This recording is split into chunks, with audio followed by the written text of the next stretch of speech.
ఉండే ఒక stock broker. చూడురి ఎట్లా దగదగ మెరుస్తున్నాయో బంగారు బిస్కెట్లు.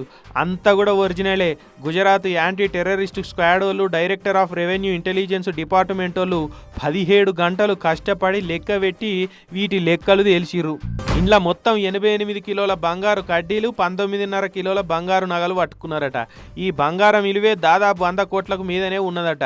ఇక కాటన్ బాక్సులలో దాచిన 75 లక్షల రూపాయలను కూడా దొరకబట్టిర్రు. ఇవే కాదు, 5-6 గల వాచులు కూడా పట్టుకున్నారు. ఒక్కో వాచ్ ఖరీదే 2 నుంచి 5 కోట్ల రూపాయలు ఉంటుందట.